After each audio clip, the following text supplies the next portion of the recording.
Friday, April 19th, 1976.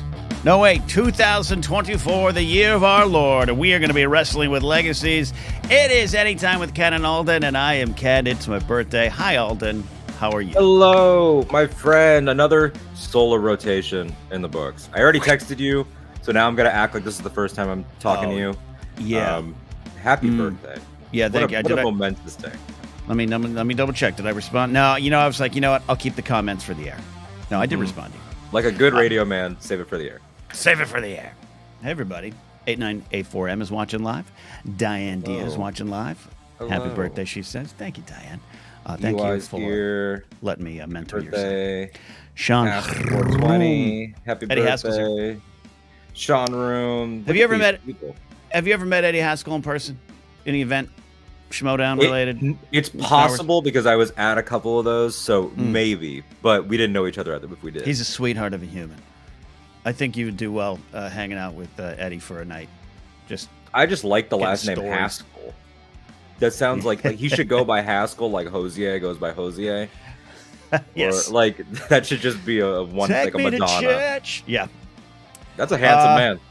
We're gonna have this is a loosey goosey. Might get some serious stuff as well. This loosey goosey birthday show. You can tell, when this show started, I put on a suit jacket, which I still have. Try to, slick my hair back, what's left of it. I'm in workout gear today, Alden. I'm in my Team Zoc branded beanie that you can get at my Stream Elements store. I'm in a pink hoodie. This is workout material here. I'm gonna on my birthdays they face mortality. I'm gonna work out.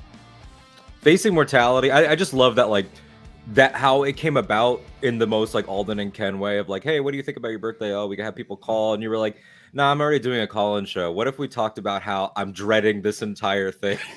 I watched a Steve Martin doc, and now I'm wondering if this is the end. No, it wasn't that dark. Is this the end?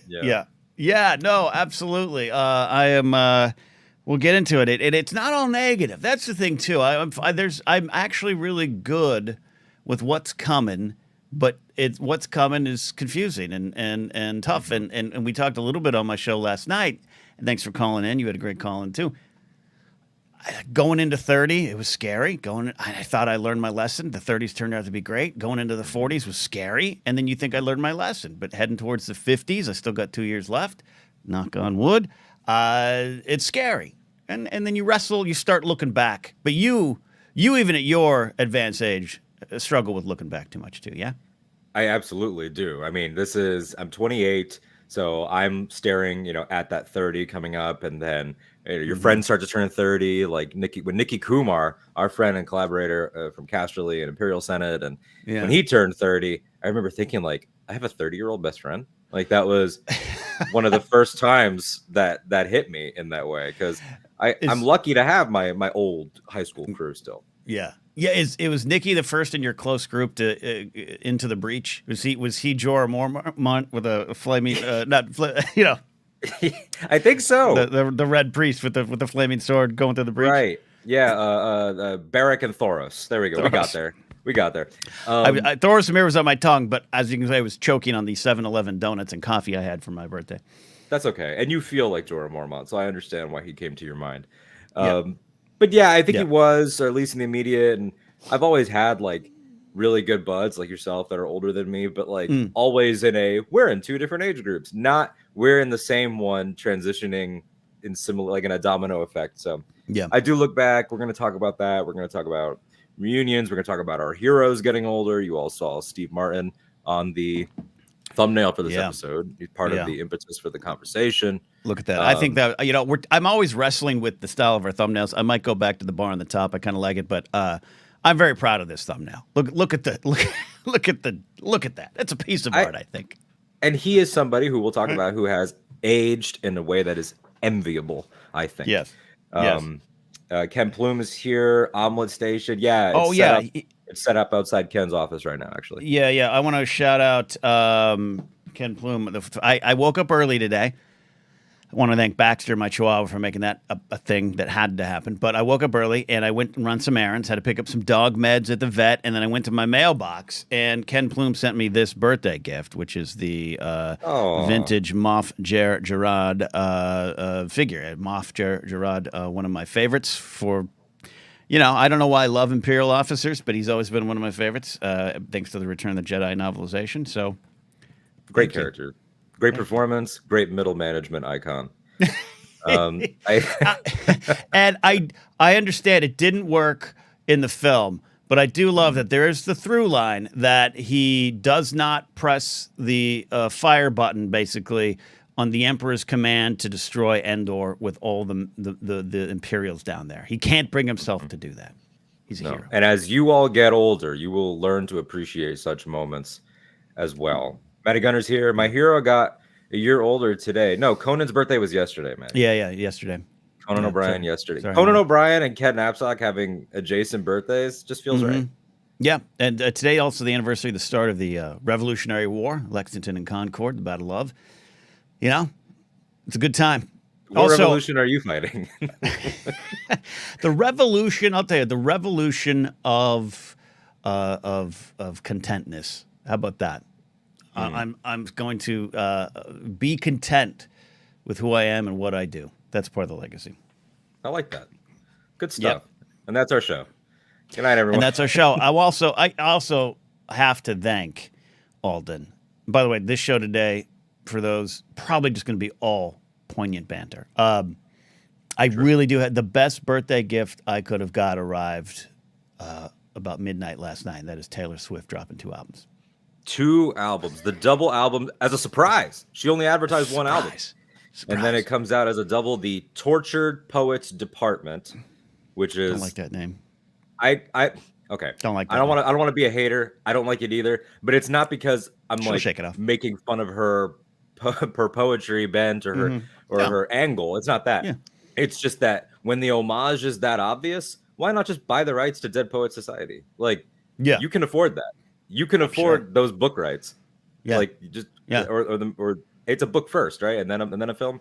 So it's just usually it is for everything. So. Yeah. So just do that. It just feels like a parody of that.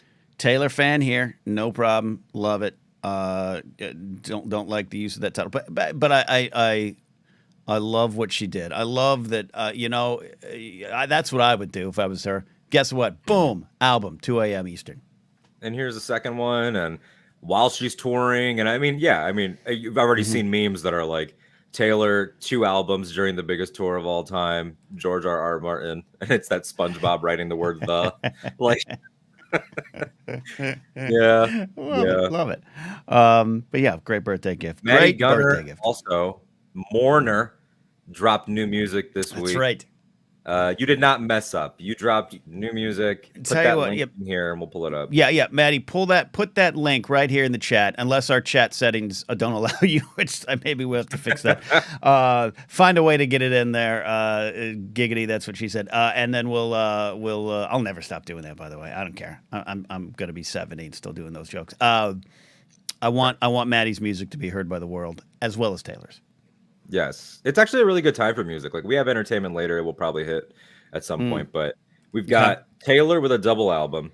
We have Billie Eilish's new album. We have Dua Lipa's new album. We have Chappell Roan with a new single. It's like the ladies, man, they're on fire right now. It is the spring of pop and sad girl rock icons and good stuff. Alden's tracking it. We're going live to Alden Diaz on the Sad Pop Girl track right now. He's covered. I should do a Kornacki tracking. That's such a good bit. Yeah. All right. If you guys donate a few $100s for green screen and some other things, then we get Alden. Get Alden a studio is what we need there. Cowboy Carter as well says Star Wars: The Connected Galaxy. That is correct. Yep. Absolutely. Indeed. Do not leave. Do not forget about Beyonce. Do not forget about Beyonce. Alden, birthdays, what do they do to you? Where are you at with birthdays? And I know you're young. Let's get the younger jokes out of the way. Got it. You're younger than me. That's how it works. Yes. Birthdays, what do they do to you? Less than they used to. Okay. And probably because the last benchmark was already 7 years ago, that 21, like, oh, you're 21, you can drink, you can party, all that. But it's like I was already drinking before 21, like many people do. And Same. true. I have not felt a significance really since Mhm. probably 18, which is already a decade for me. And so I think that maybe the ones that matter are just going to be on the tens now. And you could probably, Like tell me like like the fives and tens, the fives and tens. Yeah. sports and weather. We've got sports and weather on the fives and tens. You will feel older on the tens. Yeah. I There's think nothing so. that hits. There's nothing that But changes. did 25 change you, hit you? I mean, I listened to a lot of, John Mayer's music around 25, the Quarter Life Crisis, and, speaking of Taylor and drama, Yeah. so 25 hit me hard, which again, and everyone's going to make the jokes, but I mean, don't forget, as old as you might be now, you felt it then. I love exploring the then, about 25. 25, it was the COVID year when I turned 25. It was that initial 2020, the collapse. So it's like Yeah. my 25th birthday was, I think I was still in the come down of everything that had happened that year. The election had just happened. Right. I was really depressed. It was just like, and I mean, that's something that I deal with, but like I remember 25, that 2020 to 2021 was like a big like downward slope. So Got it. So now I feel like I'm in sort of not the upswing, but it's a rebuilding period. yeah.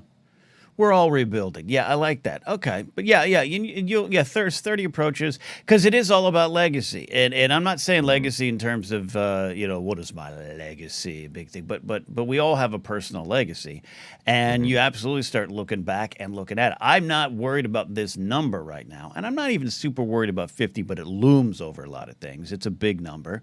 It is a big thing. I think society is. Move forward a little bit on some of our age views. We can talk about some of the celebrities in the 50s killing it and beyond. But it is today's a good day for me to. I'm positively reflective. Is my spirit for today.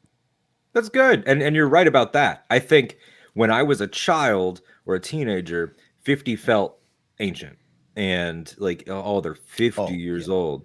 And now that I'm 28, I'm like, I'd probably date a 50-year-old. Like I that's like what you that's the like way my you bar went. my bar of who would I date is like how old is Julianne Moore? I think Julianne Moore is like 65. I would date Julianne Moore in 2 seconds. 0.2 seconds. I would be there so quickly. You're a thirsty man, and I appreciate it. But it's like, yeah. I think Alan just hit a. Yeah, you did. That'd be the luckiest man in the world. That's amazing. That's amazing. Yeah, no, look. I'm in a happy, wonderful relationship. But along the way, there's this weird point where you see other people through your eyes, and you'd be like, "Oh, that's a quote." And this is a societal phrase that's, I think, destructive in its nature, but it's one we use. Oh, that's an attractive older woman. And then I realize, oh, I'm 5 years older than her because my eyes are still 20, and that's just silly, and it's part of the problem. It's with weird. aging. It's weird, man. The other day I weird. referred to there's an actor named Dominic Sessa who just had his debut in that movie, The Holdovers, with Paul Giamatti, which I think you would really like, by the way. Right. And he is, I think, 20. And we were talking about him getting cast at a new movie, and I was like, "Oh, that kid's the truth." And I said, "I just called him that kid." That is so weird. He was in an Oscar-nominated film, and I called him a child. That hit me. I mean, it happens a lot with us as like. I mean, you as an overall sports fan, but both of us as wrestling fans. Like the other day, I was like, "How old's Triple H?" And the fact that he was 54, like really ruined my day. Like, why is that? Because he should be immortal in my mind.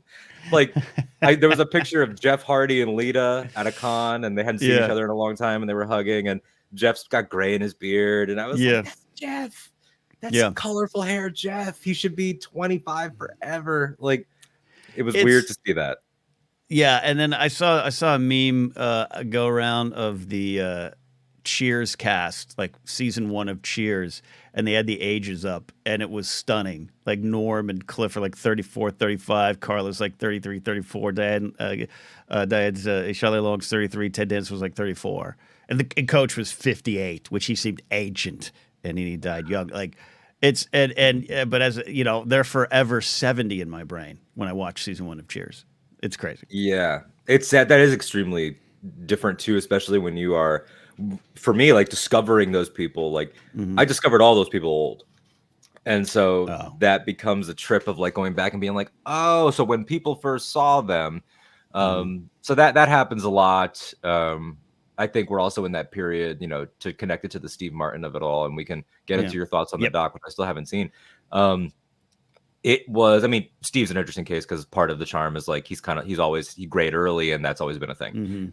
But the idea of like watching people age and then internalizing almost like your own playbook of like how you would want to age, I do that a Yeah. lot, especially Yeah. with like people that you particularly look up to, like, oh, Steve got old the right way, and He see that a lot. absolutely did. No, that's what I take a lot of it. I took a lot of inspiration from the doc. For those who don't know, and this isn't a review of the doc at all, but there's a documentary on Apple TV called Steve, a 2-part look at Steve Martin's career. I'm very familiar with his career, and his book, Born Standing Up, I recommend people read, even if maybe you're not a fan or not super familiar with him. Maybe you are learning more about him because of Only Murders in the Building, and I love that for him and you, if that's the case. His stand-up career is fantastic. Like you can't comprehend how big he was from this distance, and I think the doc does a good job of explaining that and how it made him empty creatively in the end, and how he bravely walked away. He's truly an artist who does kind of what he wants in a great way. But yeah, how he aged and how he handles change and all those kind of things. I took a lot of inspiration from it, and there's some great stuff he said. And I should have written down the quotes, but in the second part, he's 75, 76-ish looking back. He has a younger wife. He has a daughter that he has not really revealed. She's charmingly covered up in the doc where they use a little animation to do it. It's wonderful. But how he talked about how he's truly happy and at peace and has joy in his life at 75, where he didn't for a lot of years. He's a very lonely guy, almost famously lonely, famously hard to be in relationships with, not in a bad, demonstrative way, but just he was a deep, dark soul. And him saying he found a lot of this new joy, I'm paraphrasing a lot, when he found that his mind was cleared. And a lot of might have to do with compliments that I'll never really have in terms of big giant success, but just like his mind was cluttered and loud for so long, and then that cleared, and he got to a point where that kind of all cleared, and he was able to find joy and create even more. He's got a book of cartoons coming out about a look back at his movie career. Obviously, his plays, his essays, his poems, his songs. I've seen him perform bluegrass twice. It's wonderful. So that's the big thing. That's what got me thinking here on this birthday, not just about check marks of what I've done, but what do I want to do and who do I want to be going forward? And I guess how do you want to package all of it, like as it goes, the different eras, like what kind of perspective do you want to have? How do you want people to think about you? I wonder sometimes if people that get documentaries made about them, like watch them. Or at least watch parts of them, because that's got to be interesting and difficult in some ways.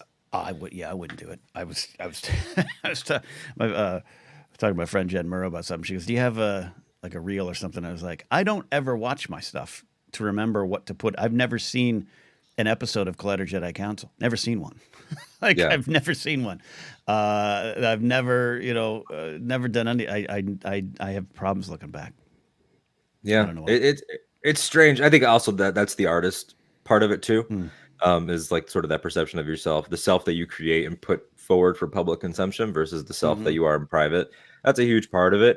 I am fascinated by older folks in like Steve Martin's position who start to realize that they can embrace this. I mean, like Harrison Ford is a huge one. We both are obviously massive Harrison fans, but particularly we both love the way that he has become old man Harrison, and how that's not just something that he's like leaned into for the joke, but it's something that matters to him to be in the work. Like he wanted intentionally Indiana Jones to be an 80-year-old man in Dial of Destiny.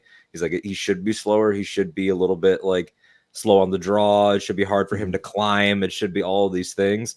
I would hope to get to that place, because as of right now, I am extremely death paranoid. Not like a, what's the term? The not, I was a hypochondriacs that are like, I'm always sick. Is that what that is? Yeah, like, or think you're sick or whatever. Yeah, yeah, whatever think you're sick, and gotcha. It's not that. I'm never like, oh, I'm sick, but my anxiety sometimes, like if I'm walking down the street or if I wake up and I feel sad or whatever, I'm like, what if I died today? Like, this could be it. Like, I do that all the time. Constant thoughts of like my imminent demise. Love this. I want to dive into this because I'll reveal something. I can be a little death obsessed. I'm definitely not now. And I went through a lot of suicidal depression and had 2 suicidal incidents. I use the word incidents, not attempts, and I want to be clear about that.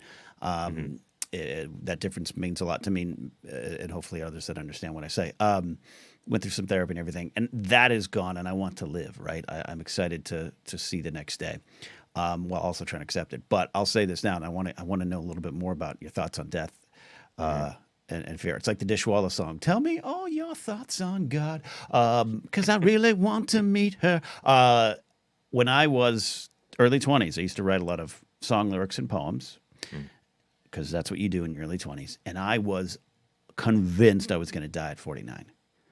And I would write songs about it. I'd write thoughts on it, and I just assumed something's going to happen at 49. So now that I turned 48, I haven't thought about that for years. I turned 48 and I was like, 1 year left. Yeah. The young Ken inside of you was like, this is it. And so I think that has a lot to do with it. And you're right. And I get these weird little thoughts. I went out in my car today, got up early to get these errands done. And I had this dark thought. And I know we all have this.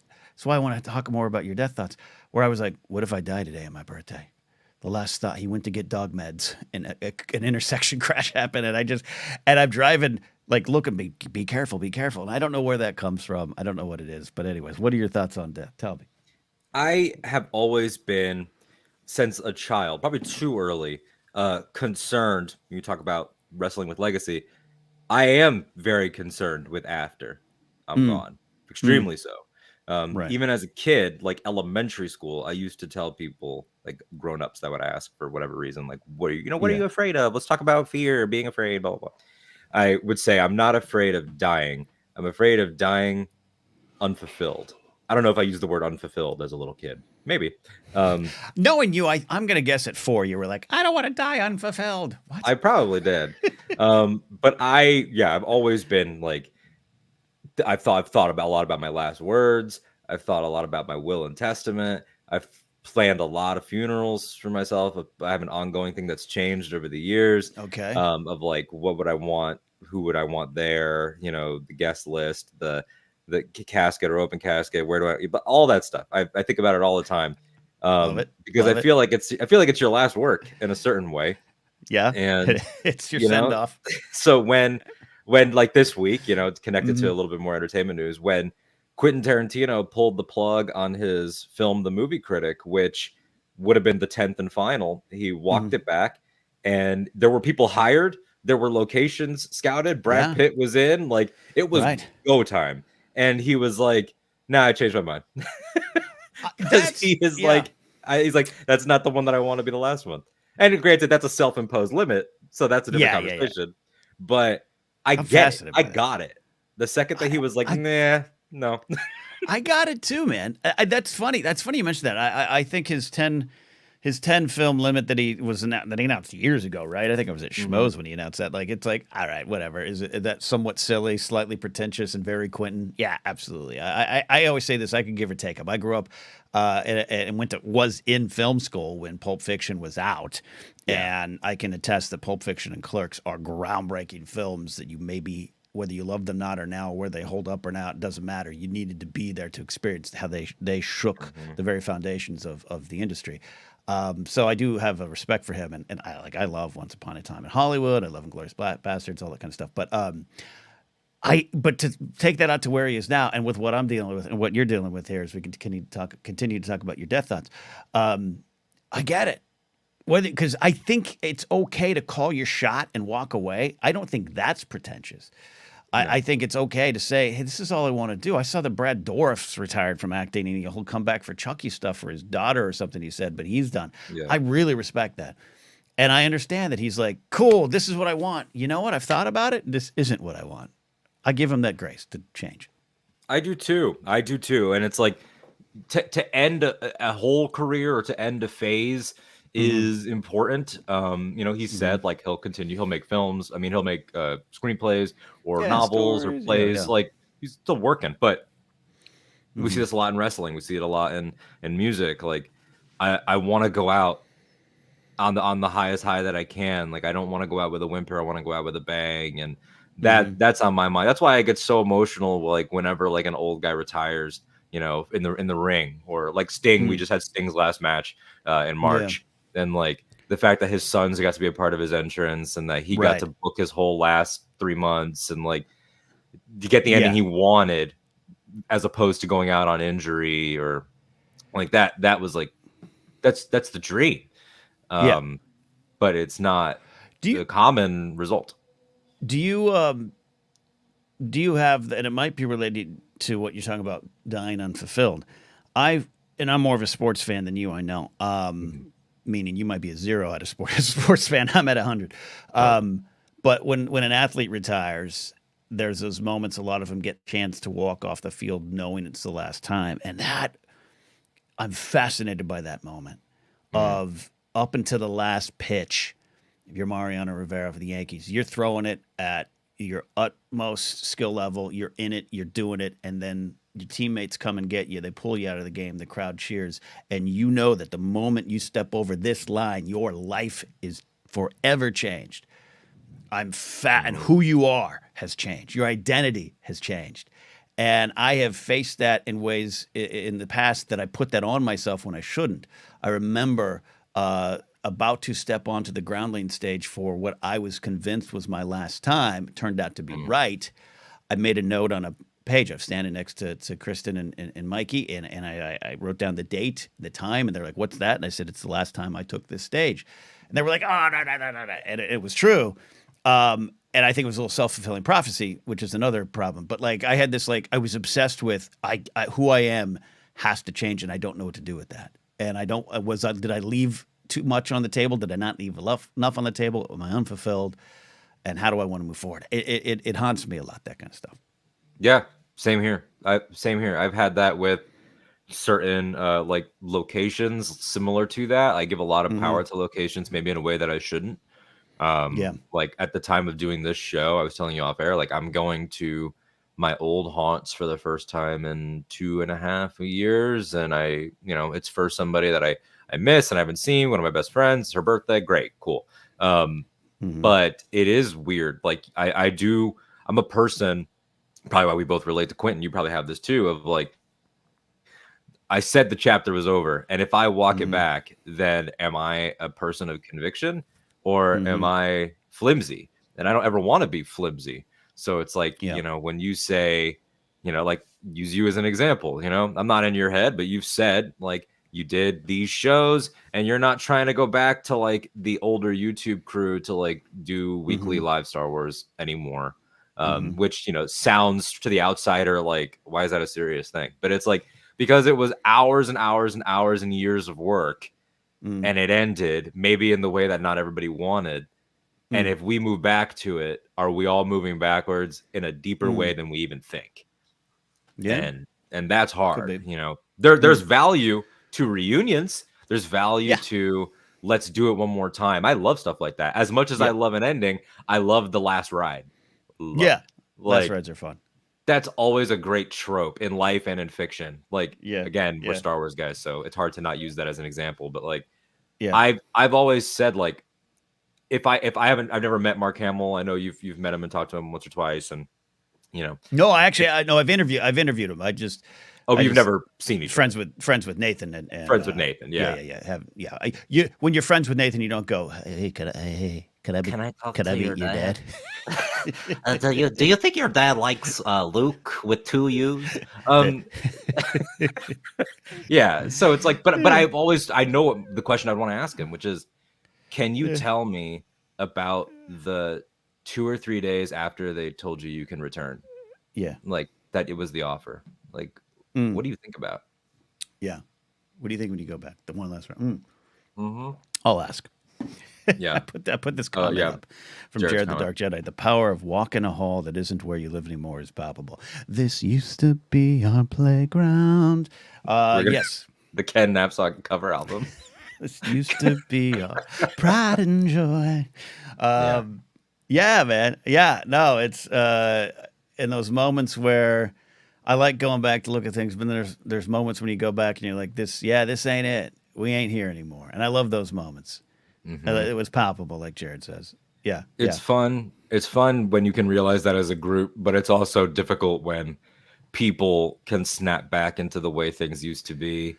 And you can't, or vice versa. There's a line in Mad Men that Alison Brie has as Trudy, and she says, like, you know, the difference between me and you, Peter, is that, like, I remember the past the way it was, not, you know, like not with rose-colored glasses. I'm paraphrasing, but it's hard. Yeah, I love it. Harrison Gibson says, oof, this gets in my personal experience with the end of my time as an athlete in college. The identity crisis after your career ends is so real. Absolutely. And JMB had a comment here, too, about those athletes who don't know when it's their last. The contract expires or an injury, and you don't know. Yeah, and it goes into some of the identity things and who you are. And that goes, you know, we'll go in and out of the Steve Martin doc conversation based on how it, you know, affected me. But, like, he's someone who walked away from stand-up and found new ways to do it eventually. Did so because he had to, because it had stopped becoming stand-up. It was so big and so huge and so different. But how Steve Martin, the actor, Steve Martin, the comic, Steve Martin, the magician, Steve Martin, the banjo player, he's done and changed and evolved because I think he eventually had to discovered that his identity was beyond all those titles, and that's the struggle. And it's easy to say, but it's my birthday, and I don't, what am I else gonna? If I wasn't on this show right now, I'd be playing Madden football by having a bowl of cereal. Like, what am I talking about? But, like, I'm happy to be here, but, like, without work, sometimes I don't know who I am, and I think a lot of people struggle with that, and a lot of people in this space, in this kind of industry. If you're not on stage, if you're not working, if you're not writing, like, you don't feel like you don't know who you are sometimes. And I'm trying to make sure, I think I've moved past that at times, but here I am today. This is all I know how to do.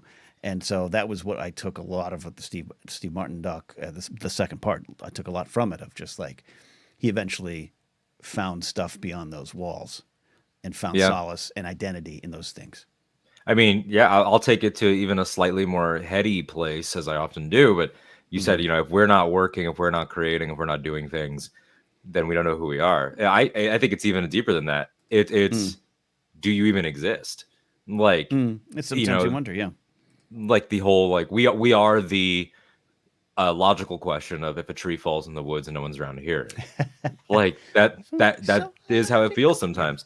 Like if we could only be measured by the ideas that we have around our friends, loved ones, pets in private, like, no one will ever know about, like, all the unproduced screenplays that you've had or I've had, or book ideas or comic ideas, or, like, all this stuff. They can only know about the ones that we put out. And so then the ones that you put out, it feels like you have the pressure on those experiences to represent all of the other experiences. Like, every time that you take a stage now, if I was you, I know that I would be like, okay, well, this has to be for, like, all the times that I didn't get this opportunity. Like, it has to make up for it. Like, it has to fill the jar in a different way, which is unfair to yourself and becomes hard. And I think maybe that's why someone like Steve is like, okay, well, I'm going to do this now. Well, I'm going to do this now. And I'm going to, trying to move in and out of different spaces and challenge oneself. Like, that, I like it when an artist is like, I can't do this again, not because I don't like doing that, but because if I keep doing that, maybe I'll stop loving it. Yeah. That's how he got to with films in the mid '90s. He was a bankable star for so long, and then that started not being the case, and he found a new way to express himself through theater and writing plays, and that was the mid '90s, and they go into that in the doc. It's fascinating. I can't wait for you to watch it. And it's a lot about him and his career, and he's one of my all-time favorites for a reason. And and by the way, happy that I've been able to maintain that he has aged correctly Well, correctly is a weird term, but he's aged. It's a weighted term, but he's aged gracefully, changed with the times. His work in Only Murders in Buildings is some of his best stuff, and he's finding a way to do it right. Versus, he has Seinfeld's interview. He and Seinfeld sit down. Jerry Seinfeld absolutely has his place in the pantheon of stand-up greats for me, who helped restructure the game in a lot of ways. But he is not aged gracefully to me. No, he has become bullheaded, stubborn, and says things where I'm just cringe. Doesn't even. It's just like, Jerry, you're better than that. But maybe you aren't. But maybe you aren't. Yeah, and that's the other thing too, is that these are mythologized versions of these people that we fall in love with or that we look up to, and that's hard too. And that's part of getting older is reckoning with that all the time. Is constant disappointment in a lot of ways. I mean, there are people that that it is you specifically that I'm talking about. I think I've worked my way up now that I can tell you I hate you. No, but hey, look, but let's be real about it.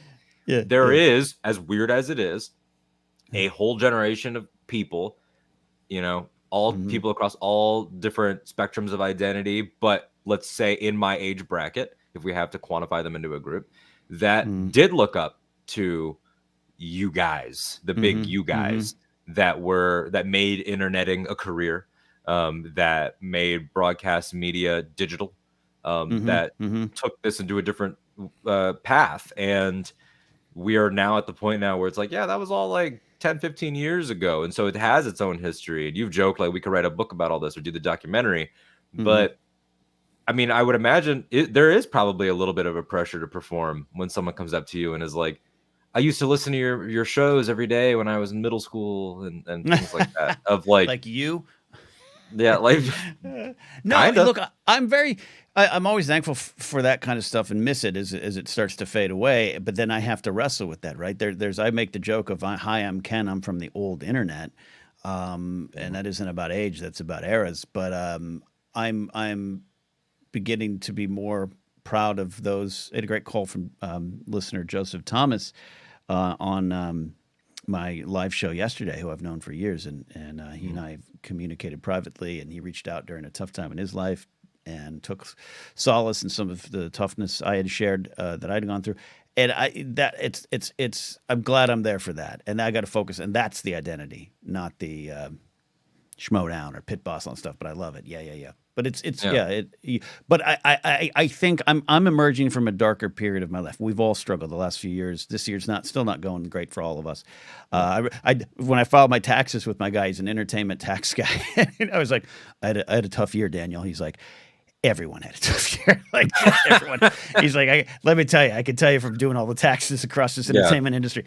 Everyone had a tough year, except for Taylor Swift. It just I went through this dark period of just like a lot of the things that did make me feel like I had achieved something or gone or have to change or out of my reach. And so I think this is a year of me recalibrating and doing it with a positive sense and not a sense of loss.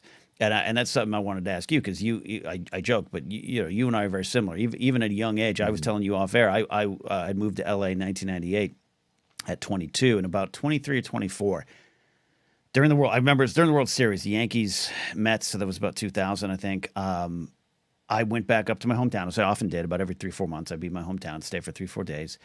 And I went up there and I was really depressed. And I thought, I made a mistake. I got to stay. Who am I?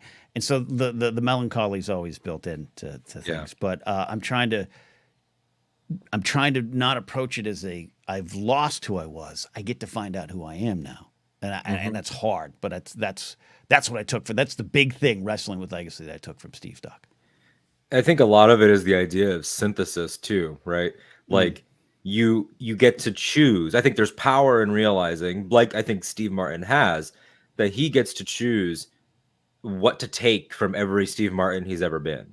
Like you're burdened by the bad of every time, every age of your life, but you get to build this like Batman has his utility belt. Like there are things that I'm sure that depressed go back home every few months Ken was doing really well, that there is value that you can look back now. I think I've realized that where I have been in like a dark place for the last few years, but there are things even from that bad time that are good. Like I think in my worst, probably emotional year, recently, like probably like 2021, 22, I was also doing some of my best work and had some of my best episodes and best interviews or whatever. And like, so you want to take sort of like the maybe the will to survive from your dark points, and sort of combine it with the good. It's weird, If Joseph Scrimshaw was here, he would probably have something really eloquent to say about Doctor Who in a better way than I can, about how that character being all these actors, now 15 main versions, how that is the same person, but isn't the same person, and that continuity is really important. My favorite version is Matt Smith, who of course we also love as Daemon Targaryen. And when his version ended, his final speech was, "We keep moving forward so long as you remember all the people that you used to be," which is, meta because he's talking about the other actors. But it was really, that has always stayed with me of like, I don't have to be such a brutalist about leaving things in the past. I can sort of, there's value like there. You worked with what you had, that type of stuff. Yeah, man. Hey, gets in a little bit of all that stuff Kylo Ren said about kill the past was not healthy, not good. You can't. Well, that's the message of the movie, I was told. It was the message of the movie. And it doesn't mean the past isn't harmful or that you need to make, Bupenheim talks about learning to walk again here with great experience, perspective, and reason. But that you build forward based on a lot of that stuff. Yeah, I love that. Learning to walk again. That's a good song too. Is that a good? That's who is that? Foo Fighters track. Oh, yeah. That's Foo Fighters. Foo Fighters, a new band that came out in 1995 that I still think is new. Matty Gunner, who's made some changes in his career and life over the years. There's a fear and losing part of yourself that can be so overwhelming that you don't consider there's a new part of you that can grow in its place. Beautiful. Matty, is that a song lyric? You should write. I think he's writing. I think he's writing. And Matty does his style of music is I don't even know how to properly describe it. It's not heavy metal. It's what is it? What is it, Matty? It's guttural. I don't want to miscategorize it, even though I know these words. But I keep challenging Matty to not change who he is as a songwriter and a musician and with that band. But I want the acoustic. When all your favorite bands that are from a certain genre suddenly release the acoustic track that gets the big hit. I want Matty. Matty, I want you to turn that lyric into the song. That's just you on a stool with an acoustic guitar. Kev Bloop says Doctor Who are about acknowledging who you were and accepting that change is inevitable and contains surprises, both positive and negative, but we need to find a way to move forward regardless. No. It's about fighting robots. Ken, you're wrong. It's about fighting robots. He's right, Ken. Full stop. He's right, Ken, which could be addressed to either of you. It's interesting. It is interesting that you bring up sort of like the song stuff of it too, because the music conversation as well as the comedy to connect to Steve. I mean, we've talked about this. There's that HBO special, which I will say is hard to go back to for obvious reasons, called Talking Funny, that has Louis C.K. in it. So there's one of the big reasons why it's hard to go back to. It's Louis, Rock, Seinfeld, and Ricky Gervais. So it's a that's panel. four hard to go back to. Rock a little less than the others for me.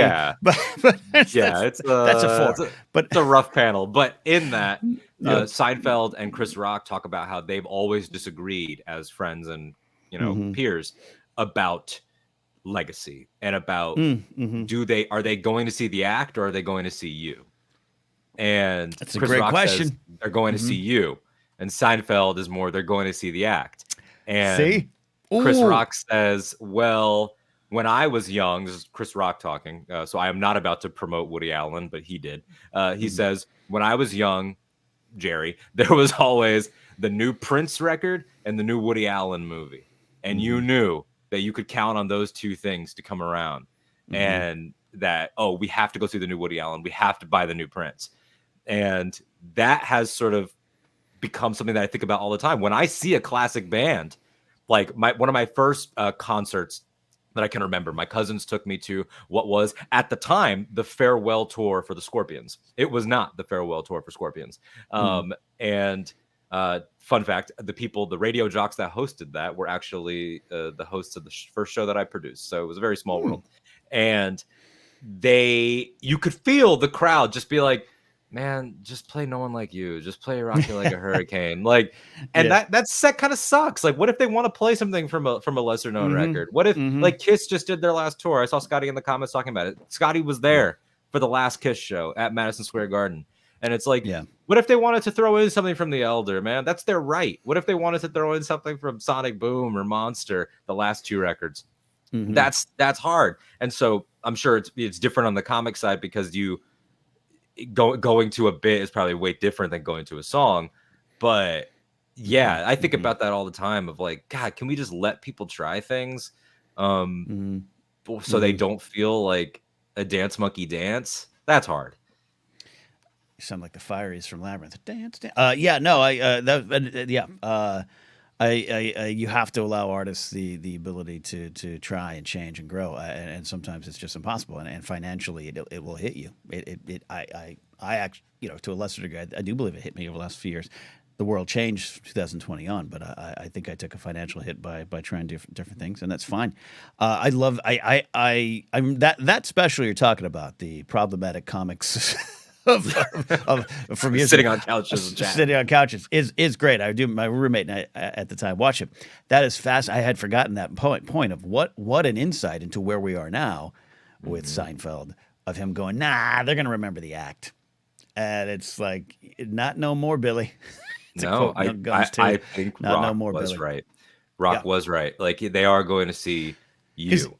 In the past, that was right. We didn't know. We have unfettered access at times, which is troubling. Yes. I think, yes. and should be analyzed. But I absolutely, it's the old thing of the dark secrets of Babe Ruth, and not that he was a monster, but just that his bad habits and who he was kept secret intentionally from the press. Right? They all rode on the trains with him.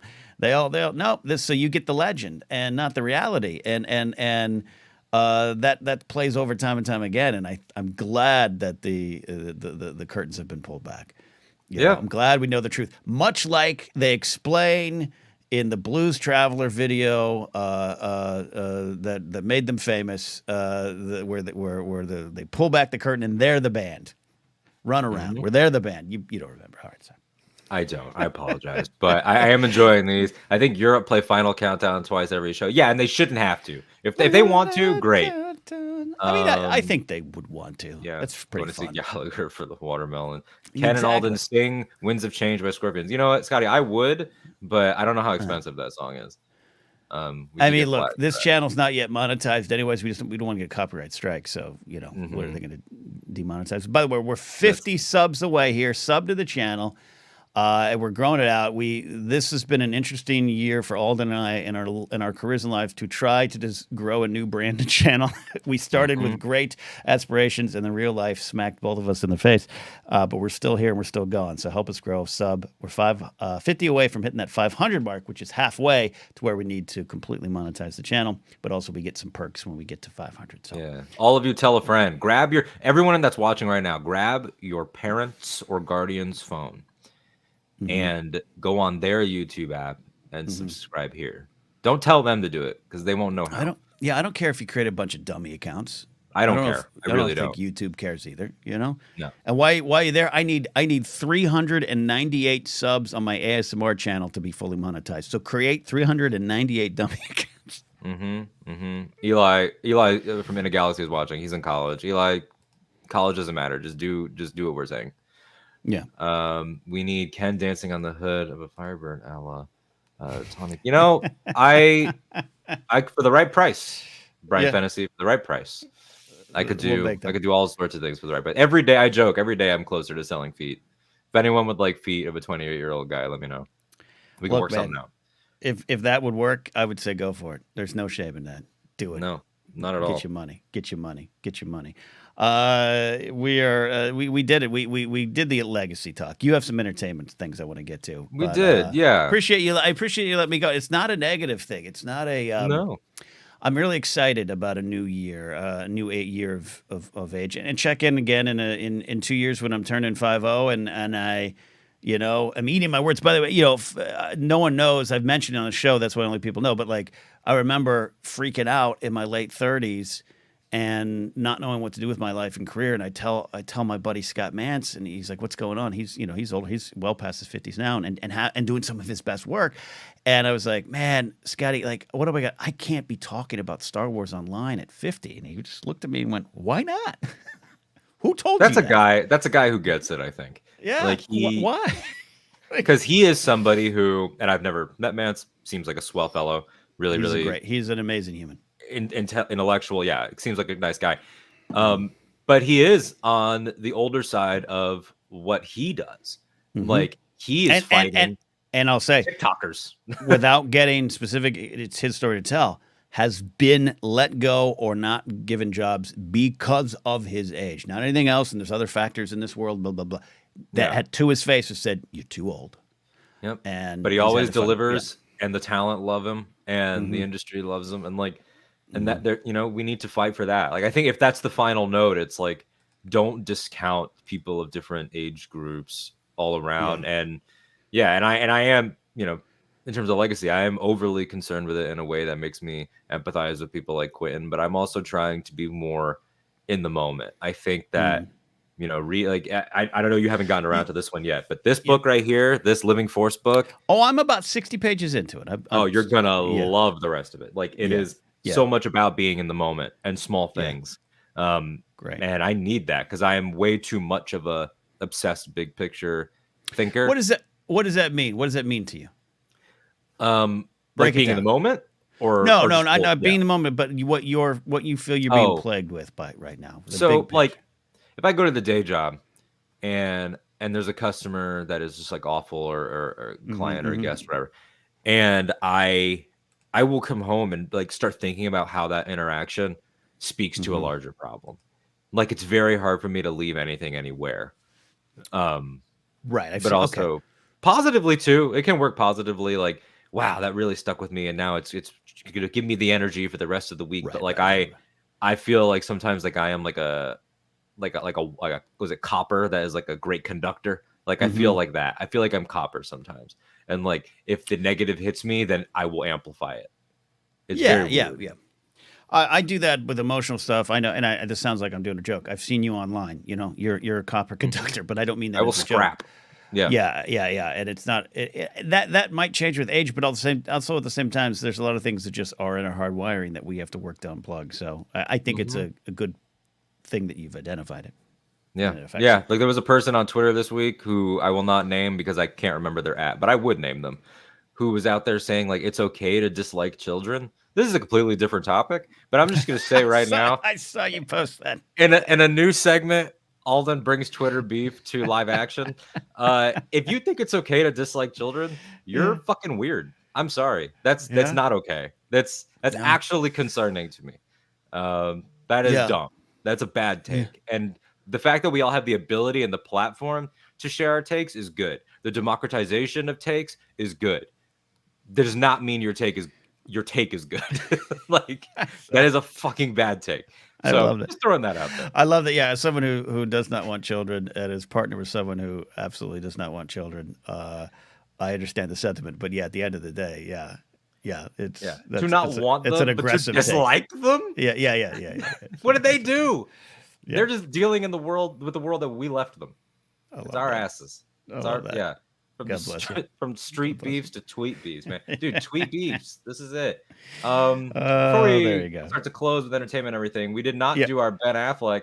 It's a very simple we one. jumped right. Yeah, please. Oh, this is a great one. Yeah. All right. Let's do it right. Let's do it properly. Alden, what Ben Affleck are we? Today, we are celebratory Affleck and J-Lo. Happy birthday, Ken. That's a great from Ben photo. And J-Lo. That's a great photo. It's excellent. It's excellent because it's so like blasé. It's just because with everything that's going on with her right now, and I got no beef with J-Lo. I know secondhand some of the stories that have gone back 20 years. I've told some of those before. Some of my LAPD friends who had to work private security for her. There's some truth. There's some truth to what's out there about her. But I could also care less. But that photo is just perfect because all the stuff's swirling around her, and Ben's at the point in his life where he's just like, yeah, whatever. We're celebrating. Ben's like, I won. So yeah, indeed, it is your birthday. We made it heady. We made it weird and introspective. That's right now. That's right now. Later on today, you're going to be partying it up like a coastal elite. You're going to be down at you're going to be on Beverly Hills with all the celebrities. Yes. No, I'm having a small gathering tonight, hosted by my friend Jen Miro, who just showed up in chat. Love it. Hey. Yeah, and I have a work meeting. Actually, the work meeting just got canceled. Not kidding. Oh, hell yeah. I'm checking messages. That's a great feeling, by the way. My meeting today got canceled. Yeah, talk about getting older. Yeah. The older I get, the more I fetishize cancellation at this point. I'm like, ooh, it's the greatest feeling. I have meetings. More time. Everyone knows I hate meetings because they're not productive, but I needed something from this meeting, so that is actually not productive for me. but I do. Yeah. That's crazy. That's wonderful. Anyways, fantastic. How many rounds of Fortnite is that meeting? Got to be at least 10. 2. No, because it's about an hour-long meeting. And Alden, I don't know how to say this humbly. I am kind of good at Fortnite, so generally speaking, I'm a top 5 player all the time. So that takes about 20-25 minutes. So I know some people that would like to play with you. I'll give you that up. I'll give you my rates. We have like a con meet and greet. 70 for the autograph, 80 for the Fortnite experience. Oh man, you know what just occurred to me when you said, because we're wrapping this up and going to entertainment, yes, but yeah, you're gonna be, when you do, obviously 49's next, but when you get to 50, there's gonna be that sweet spot, because right now 28, 48, we can do Alden and Ken the 30-50 tour. Let's do it. 30-50. Let's do it. We'll go around to some wonderful theater venues and we'll do some live anytime. I love it. That's a goal. The 30-50 tour. 30-50. It's gonna be wild. It's gonna be so depressing, but it's gonna be awesome. It's gonna be great. Yeah. Love that. Entertainment news. Our first piece of entertainment news is that esteemed writer Jen Murrow is in the chat. Go buy her comic books. Go to I guess, I don't know. They killed Comixology because they're dumb. But yeah. Oh yeah, they got a release on Primer. Primer 2. I can announce. You go. Yeah, so let's see. I got to. You got a thing. You got to go into the. Facebook, your Twitter followers, whatever. Where you're like, oh, wait, where? There we go. Yeah. All right. Okay. Well, we got people talking shit about you, by the way. Look at this. Are you Ken? Are you good at Fortnite? Why? Whoa! People questioning it. Okay, hold on. Let me get this out of the way first. Please. We got. Okay, there you go. When does it? Oh, the release date is July 10th for the Primer sequel. Hell yeah! Check it there. There you go. That's what I was looking for. Co-written by, written and co-created by Jim Murrow. There. Yeah. Who's saying that? Oh, Romo. Oh, Romo's talking. Romo. Kingsport's challenging you. Kingsport. I'm never going to play with you, Kingsport. Kyle. After your call yesterday on my show, you know.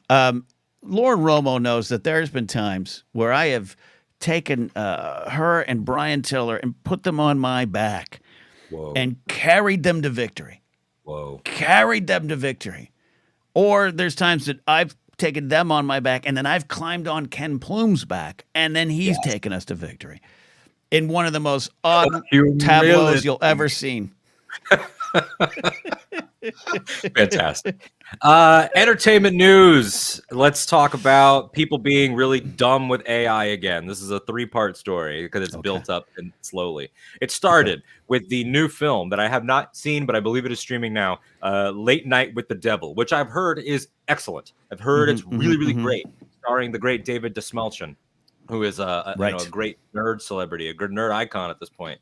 Nerd con, yeah. Yeah, and he is in the film, and it's this 70s talk show vibe, demonic film, and like it looks really cool. There are 3 title cards that interspersed through the film that are AI generated, and that caused a whole thing. And where do I stand on that? I still want to see it. I wish that hadn't been done, but I'm not gonna like. It's that thing of like I'm not gonna hold every department to the fire for what happened there. But now then we build a little bit more. Now that film Civil War is in theaters, directed by Alex Garland, starring Kirsten Dunst, Jesse Plemons, Kaylee Spaney, etc. And Netflix drops a bunch of posters for that film, and they're all AI generated. And then the big one. Netflix has used AI generated images in a new true crime documentary, What Jennifer Did, to present Jennifer Pan as happy and confident before she was convicted of murder. They did not disclose the use of AI. And that is true crime. That is a documentary, and you are creating happy images to try to underline your point of a transition. That and not saying it, that's scummy and weird. Yeah, I hadn't seen that one. I have to dive into that a little bit more. So that was a pain in the ass. Yeah, it's such a weird. It's a weird. Yeah, what I'm finding too, because I'm doing some other work, and the folks there love AI. They use it for a lot of things. They don't use it for some of the big things, but there's a lot of use, and there's such honest. I'll say this: honest and sincere. Let's explore this new tech with absolutely no awareness for the discussion going outside at best, or at worst, just a lack of care in the conversation going on outside. And it's put me in a weird spot where it's like, I can't back out of this. I need to be there for this job. But it fascinates me when like what you're saying, like the first example, the horror movie, like, you know, were they unaware? What's the take on angle, and what are we going to do going forward? I don't know. It's a weird conversation. I don't even know I'm explaining myself correctly. No, I get you. Because it is a scale. It is different. It is a spectrum. It's not even that I'm thinking it's a scale. It's just like we're in, not, I don't think you mean in the bubble, but we're aware of the AI problems, and you and I lost a job to AI together in the same day, December 2022. And it's not that, you know, I've said before, there's a lot of AI is an umbrella term for a lot of things. There's a lot of versions of it that I actually like outside of the creative world, or making people hear or talk or speak again. Obviously, without a doubt, we need to divide it up and find out the right way. But when it comes to the creative stuff, when you run into some folks who just don't even know to care, it tweaks my mind a bit. Where I'm just like, what do I do with you? Because I want to be mad, hard. But you don't even know why. You wouldn't even know why I'd be mad. Yeah. And a lot of it, like I had a debate with a friend it was a whole group of us, my oldest friends. We've all been tight since we were like 13, 14. And one of them now is in software engineering and like all this stuff. And he was like, but look, like what you don't understand is that like this is going to give people a chance that maybe wouldn't get in otherwise. Like if you're somebody that like really wants to do X, Y, and Z, like this is your path in. And I'm like, I don't know how to say this in a way that doesn't sound cruel or callous, but this is the only way I can say it. Being untalented is not a fucking burden. Like it might be a burden in terms of creativity, but it is not a disability. It is not a protected class. It is not like that's just unfortunate. It's not unjust. Like, I agree. To try to work through a world that is not set up for you is valid, but it's not my problem that you can't draw. It's not my problem that you can't broadcast on a microphone. Like that's just unfortunate. It is not an actual like prejudicial slight. So yeah. I mean, it's a whole thing. Man, we'll talk about it 1,000 more times until ANYTIME inevitably pivots as well. This will be an AI show. It will be an AI run show. Yeah. It's just the bets. And I do just want, and you're doing a great parsing it out. I've seen some. AI is and I hate this word, but it is a nuanced conversation to look at what is help, what is productivity, what is this, what is that, and what is taking away, and what is just destroying the human element. And we're not done figuring it all out. And it's fascinating. I'm glad you brought it up. Can't spell anytime without AI. Dylan Barry, I give you permission right now to go to an AI generating website and type in Alden and Ken successful and not depressed, and see what it pops up. It's gonna be me with like a 6-pack abs. Like, love super it. cool. Yeah. Further entertainment news: Aaron Rodgers is still a fucking moron. That's the story. Somehow got worse. Yeah, and outright saying that Dr. Fauci and the government created the HIV virus, talking about their playbook and how they've done this before in the 80s and blah blah blah blah blah. And as I said on Twitter, I know it's not popular or good to like wish ill on people, but if he runs onto the field for his first game, whenever that is, if it already happened, I don't know. I don't watch football. But if his other leg immediately blows up, I'm gonna laugh. I'm gonna laugh because I know you just came back from that. Yeah. And maybe you should be deplatformed. And shout out to Shailene Woodley for realizing she could do better. That's my whole take. And apparently his family, right? I'd never really followed that story too. Of his family kind of disowned him in some ways. Yeah. I got nothing more to say on it other than just it's the frustration of folks like him is the certainty in which they express conspiracies and theories, and it's dangerous. It's troubling. It's why I do love debunking the stuff and finding a nice. I believe in finding a nice, dare I say, respectful way to kind of debunk or discuss or tear apart. I think that's more effective than a club to the head. But it's watching. I watched that clip, and it's just the anger, the arrogance, and the certainty. It's puzzling. It's the unique arrogance of people that don't know what they're talking about, and that is not exclusively an American problem, but it is a very huge American problem. Confidence, complete and utter confidence without any, like the fact that he can start a thought by saying, and I know I'm not an immunologist or whatever, but I can read. It's like, okay, well, I can also hold a football, Aaron Rodgers. Like I can hold one and I can throw it. Not well, but I can. So like what? Yeah. Do I deserve a spot? Like what does that mean? What does that mean? Is good stuff. Other happy news? Not really. It's actually very sad and frustrating. The WGA East and WGA West at Sesame Workshop unanimously, 100% participation, voted or authorized to a strike if management does not agree to fair new bargaining agreement before their contract expires today.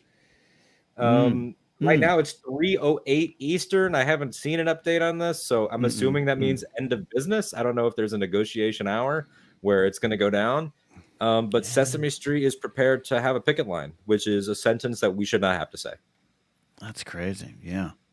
Yep. I didn't. Yeah, I haven't been following that. I heard a little bit about that, but yeah, and we're in this. Walk. Yeah, we're in an age that I think it's good of a lot of labor strife for good reason, and I think it's interesting to track all that stuff over and over.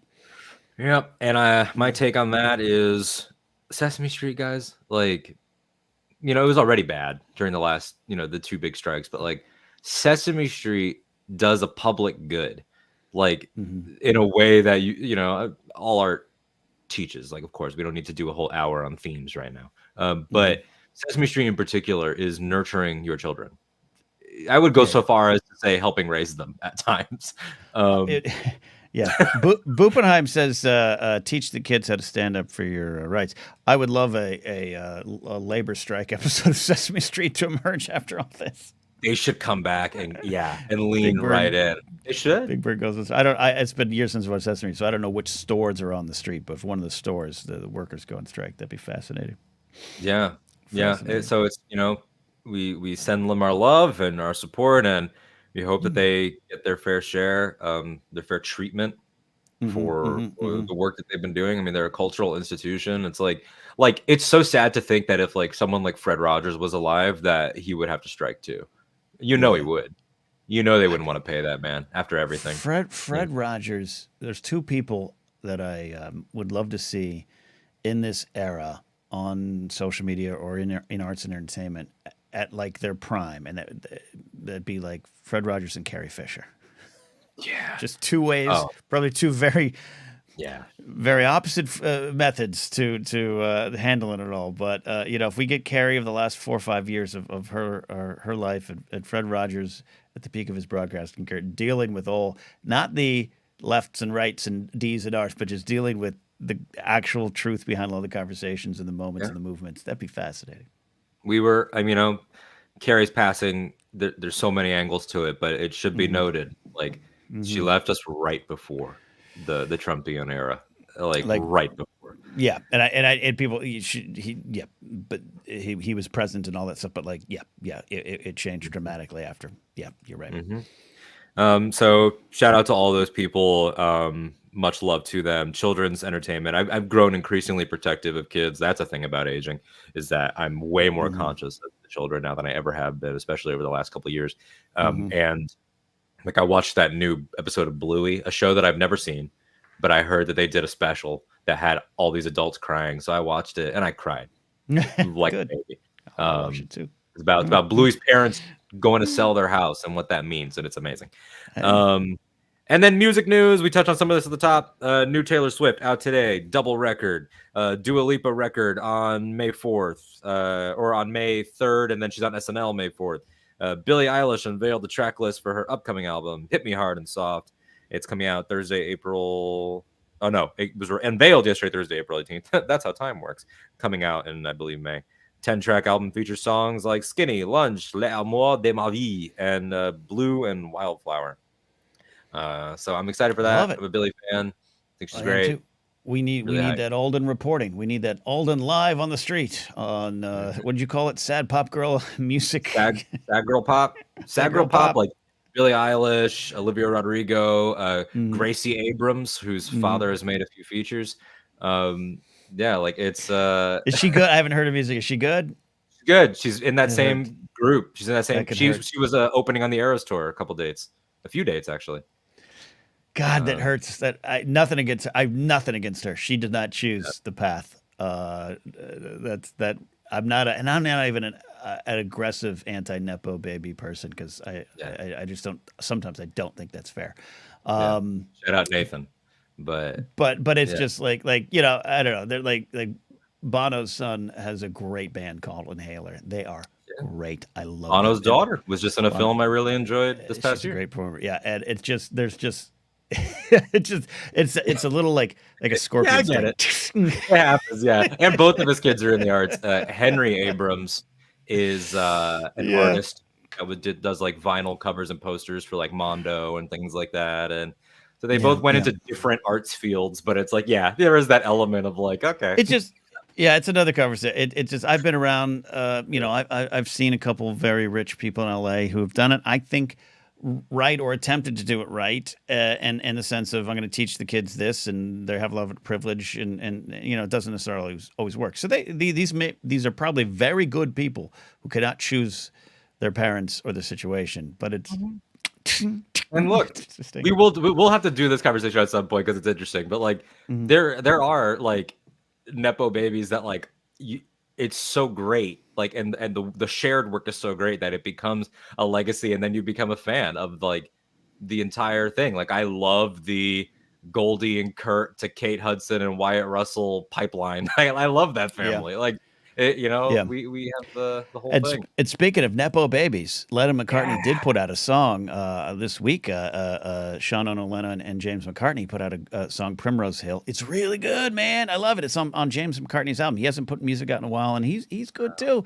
That's an example of why I don't hold every quote nepo baby to the flames, because again, they cannot help it, and you cannot you cannot help your skill set. Am I shocked that James McCartney might have some musical skills? No. No. Do I want him to become a mechanic? No. But I rewatched the I'm Just Ken from the Oscars not last night or the night before. Maybe because I was thinking about you. I watch that video daily. I love the performance so much. Okay, so you'll know. Slash gets the highlight. Mark Ronson on guitar, then Slash. Wolfgang Van Halen is also there, and I didn't notice him because the camera doesn't really linger on him. And I noticed him the last time I saw it. I was like, "That's Wolfgang," and it's like, like, can he help that he is also a god tier guitar player? Like, I mean, look at who his mentor was. You can't help that. You can't help that he was interested. Well, we should have the discussion because it's not a new thing. It's fascinating that it's become nepo babies become this catchphrase that's very prominent. Tony Gilroy, nepo baby. Like, I don't want to sound like I'm talking down to younger generations. It's so not new And that's also part of the problem. As I've had this conversation with you of just like, even casting offices, it's not Nepo babies, but they use the same 5 people. There's a list. There's this and that, and it's like it's hard to get in, and it's weird. And even someone like God, I love him, but like Ryan Johnson, his first independent film was his parents gave him like almost $1 million to do it. Like it's like a lot of people don't know babies. that the writing staff for Cheers included your great grandfather Alistair Knapsack. People don't know Yes, that. They don't know that. They don't know that. He was your El Depo baby as well. No, now I'm just making up lore. But if I said it and just moved on, people would be like, Ken Knapsack is a Nepo baby. That's how the internet works. But and again, it's difficult. And I've been around a few recently, and they're good people. So that's why I don't want to. I don't. Yeah. Anyways, the untouchable Tony Geller. It's true. Yes. Whose father has a Tony and a Pulitzer, I believe, which is just like insane. Okay, we're going to round out here. We love Nepo babies unless it's W, I guess, and Jeb. Let's talk about your please one of the greatest moments in modern politics. I think it's hilarious. Let's get out of here with some songs. Man. Pop Rock and Lyric. Tell everybody about Pop Rock Radio. Pop Rock and Radio is back in action live Saturday nights on Mixcloud, mixcloud.com/poprockinradio. Drop that G.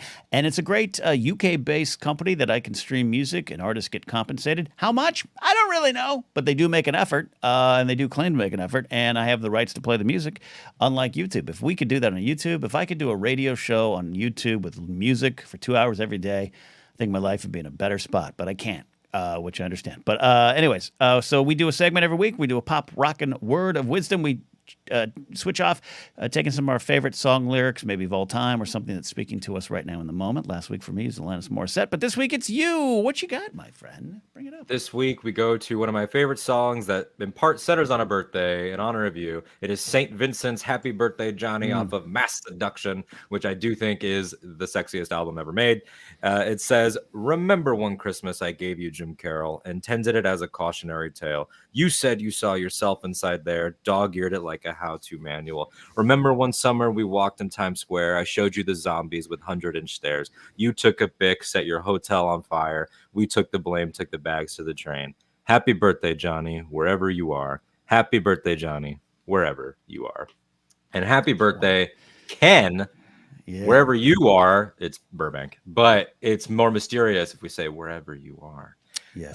She also has a new album, I believe on the 26th, St. Vincent's new album. I think it's All Born Screaming, I think is the name, and it looks awesome. I heard it's great. Love it. Thank you. Great lyrics. St. Vincent is a wonderful artist. Played some St. Vincent music on Pop Rockin' Radio a while ago. We'll do it again. Maybe I'll play that song this week. I appreciate it. Appreciate all the well wishes, and appreciate you people tuning in every Friday or watching later or listening later. Though I owe an apology to you, Alden. I am now 4 episodes behind on getting the audio up. Maybe I'll do that today. It's up on me.